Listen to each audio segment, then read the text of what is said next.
Зеленский ждет приказа Путина. Что известно о новом условии Киева? Германия может не допустить того, чтобы россияне снова вырезали литовцев. Заявление из Вильнюса. В Минобороны страны рассказали, что будет, если войска РФ оккупируют Литву. Берлин и Москва сойдутся в битве через 2 года. Резонансное заявление о войне в 2027 году. Путин думает над предложением Украины. В США вновь говорят об официальном признании Крыма российским, а в ВСУ заявляют о срыве наступления. Досмотрите. Всем привет, это «Время Прядко». Коротко, четко и по делу о том, о чем говорят в мире. Если вам есть что сказать, делитесь своими мыслями и отвечайте на мои вопросы в комментариях. За лайк и подписку буду особенно благодарен. Время начать. Удар по Пентагону. В США не утихает скандал из-за утечек секретных данных из Министерства обороны страны. Администрация Трампа полностью стала на защиту главы Пентагона Пита Хексета, который оказался в центре масштабных скандалов. Сам же Хексет заявляет о том, что все новости в СМИ фейки, а к клевете причастны еще и демократы. Нью-Йорк Таймс и Вашингтон-Пост сообщали, что Хексет якобы делился секретной информацией о военных ударах по Йемену со своим окружением в мессенджере «Сигнал». Он создал чат, где находилось около 10 человек, включая его жену, экс-сотрудницу Fox News и 2 чиновников, которых впоследствии отстранили из-за утечек данных. Помимо этого, в Америке обсуждали информацию о том, что более 11 тысяч работников администрации служб общего назначения получили доступ к секретным планам здания Белого дома. Известно, что чиновники случайно поделились папкой с конфиденциальными документами в сервисе Google Drive со всем персоналом службы. Знаете, какое совпадение? Несколько утечек, несколько человек уволили.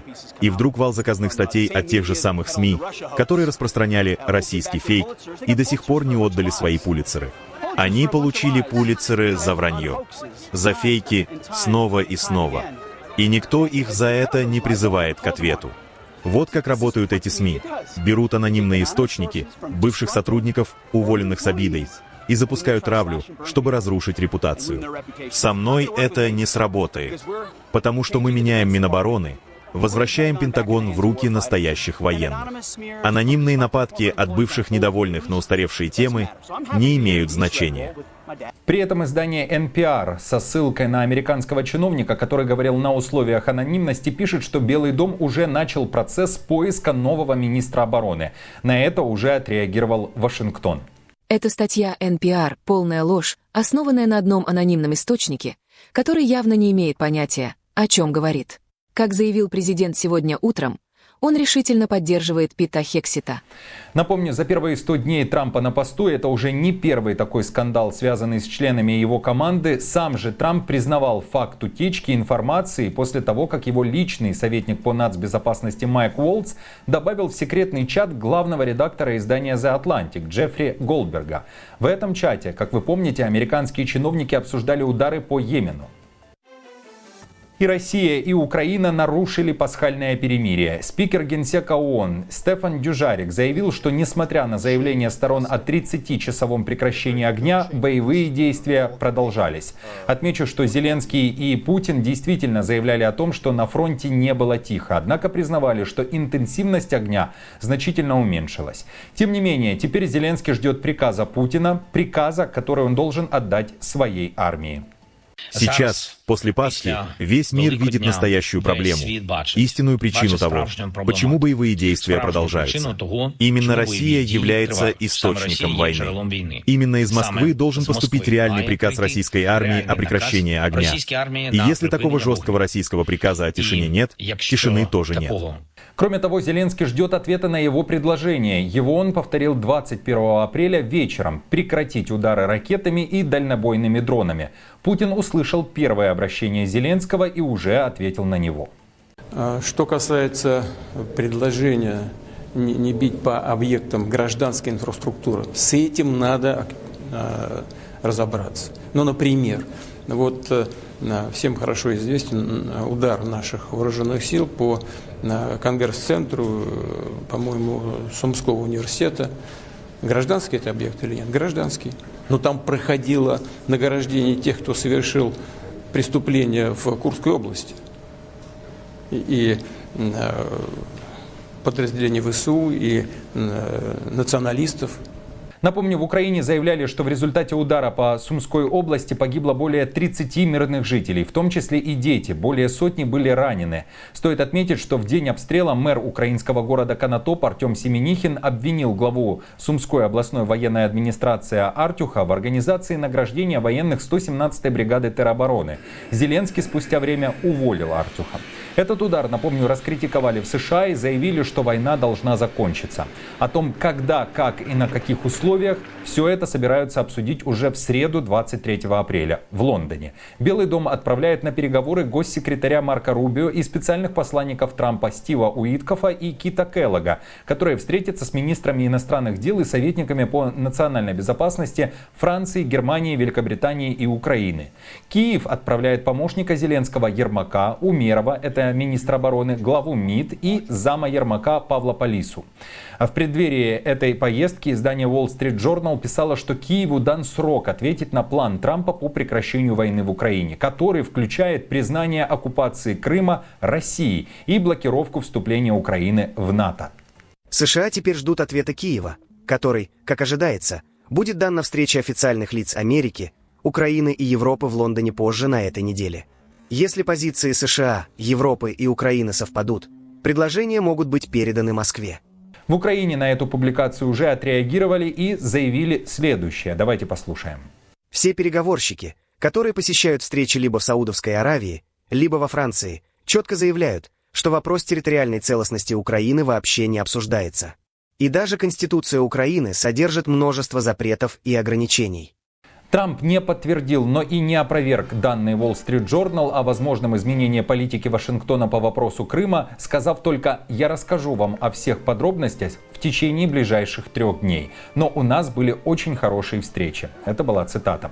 Также, по данным Wall Street Journal, американцы предлагают в своем плане гарантии отказа от вступления Украины в НАТО, признание территории вокруг Запорожской АЭС нейтральной и передачу ее под контроль США. В то же время Вашингтон не предлагает, чиновники США не согласились официально признать российские претензии на 4 украинские области, но и не считают условием мира вывод войск России с занятых ими украинских территорий. США также не стали предлагать ограничения численности ВСУ, которого добивалась Москва, и в предложениях Вашингтона, как пишет газета, нет и отказа от западной военной помощи Украине, что было еще одним требованием России. ВСУ сорвали наступление российской армии на северо-востоке Украины. Такое заявление сделал главком ВСУ Сырский. Он признает, армия РФ пытается вытеснить вооруженные силы Украины с территории Курской области и взять под свой контроль не только территорию России, но и приграничные районы Украины, в частности в Сумской области. Однако реализации плана агрессора препятствуют наши части сил обороны Украины, которые своими активными действиями в очередной раз сорвали наступление противника на этом направлении. Я спланировал свою работу именно на этом направлении, чтобы детально разобраться с состоянием дел в бригадах, которые там ведут оборону, оказать помощь командирам в организации боевых действий и решить проблемные вопросы. В России о сорванном наступлении не сообщали. Согласно данным мониторингового канала Deep State, ВСУ все еще контролирует часть Курской области. Речь идет о примерно 30 квадратных километрах. Кроме того, в Украине уже 2-й день подряд заявляют об отступлении российских войск в Донецкой области. Спикер оперативно-стратегической группировки войск Хортица Трегубов говорит, что с конца февраля ВС РФ безрезультатно пытались продвинуться возле западных окраин Покровска Донецкой области, чтобы перерезать трассу из Павлограда. И сейчас постепенно отходят со своих позиций. Речь идет о позициях к западу от города. Германия может не допустить того, чтобы россияне снова вырезали литовцев. Такое заявление сделала министр обороны Литвы Довилė Šakalienė, отвечая на вопрос, какова судьба ждет ЕС, если США выведут свои войска из Европы. Германия – наш самый сильный партнер в Европе.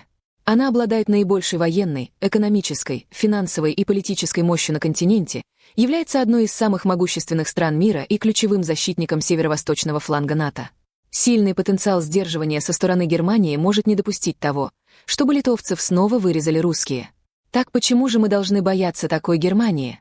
Чем сильнее Германия, Чем разнообразнее ее арсенал средств сдерживания, тем менее вероятно, что Россия на нас нападет. Шакалине поддерживает идею укрепления обороноспособности Германии, включая потенциальную ядерную защиту Европы, если США покинут регион. При этом она считает, что если у Берлина появится свое ядерное оружие, то вырастет сдерживающий потенциал Германии, тем самым уменьшится риск нападения со стороны России. Шакалине говорит, что Путин эффективно использует ядерные угрозы, на которые немецкое общество реагирует особенно остро. Это влияет на политические решения, как, например, в случае с поставками ракет «Таурус».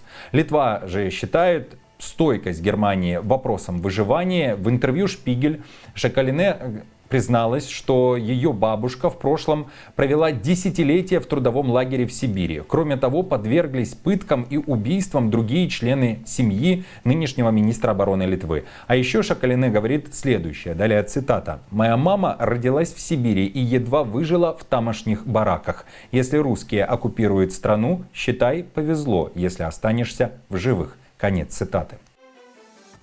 Война между Берлином и Москвой может полыхнуть уже через 2 года. О таком развитии событий заявил старший научный сотрудник Британского Королевского объединенного института оборонных исследований Эд Арнольд. Военный эксперт призывает Германию вооружаться в ускоренном темпе и быть готовым к тому, что точкой нового конфликта станет Сувалский коридор. Это территория между Литвой, Польшей, Белоруссией и Калининградской областью. Захват этого участка может отрезать страны Балтии от союзников НАТО. Коридор считается уязвимым из-за стратегического значения для обеих сторон, особенно в случае эскалации конфликта. Западные СМИ и эксперты предполагают, что Москва может попытаться захватить коридор для обеспечения сухопутного пути в Калининград, что делает его ахиллесовой пятой НАТО. В то же время в Москве настаивают на том, что не собираются ни с кем воевать. Тем не менее, Арнольд считает, что Германия должна снабжать не только себя, но и союзников по Европе, чтобы укрепить общий оборонный потенциал НАТО. По его мнению, государства НАТО могут оказаться втянутыми в военный конфликт с Россией в течение 2 лет. Скорее всего, это произойдет в Сувалкском коридоре, но очаг может возникнуть и в других местах, предупредил Арнольд. Поэтому, считает он, сейчас Бундесвер должен в первую очередь наращивать арсенал тяжелой военной техники. Танков «Леопард-2» и 8, дальнобойных крылатых ракет «Таурус», бронемашин «Баксер», зенитных ракет «Ирист» и установок «Гепард». Тело Папы Римского поместили в гроб. Смерть Франциска, первого латиноамериканского понтифика, потрясла миллионы верующих по всему миру. В Ватикане уже заявили, что причиной смерти стал инсульт и необратимая сердечная недостаточность. Теперь начался период седе ваканте, вакантного престола, когда церковью временно управляет коллегия кардиналов под руководством кардинала Камерленга Кевина Фаррелла. Похороны Папы Франциска запланированы на 25 апреля 2025 года. В отличие от традиции, Франциск будет похоронен не в гротах собора Святого Петра, а в базилике Санта-Мария-Маджоре в Риме. Таково было его пожелание. Церемония пройдет скромнее, чем у предшественников. Тело Франциска поместят в один деревянный гроб с цинковой обшивкой, без пышных ритуалов. После похорон начнется 9-дневный период траура. Затем Ватикан перейдет к избранию нового папы. Конклав созовут ориентировочно между 6 и 11 мая. В Сикстинской капелле около 138 кардиналов моложе 80 лет будут голосовать за нового понтифика. Голосование проходит тайно по 2 тура, утром и вечером, пока кандидат не наберет 2/3 голосов. Черный дым из трубы капеллы означает, что папа не выбран, а белый дым с колоколами сообщит о его избрании. Друзья, всем хорошего дня, будьте здоровы, спасибо вам за комментарии. Напомню, что новости за неделю собраны в плейлист. Переходите и смотрите. Если хотите, чтобы это видео увидело больше людей, поставьте лайк. А если у вас есть возможность поддержать канал, в описании есть информация о том, как это сделать. До встречи.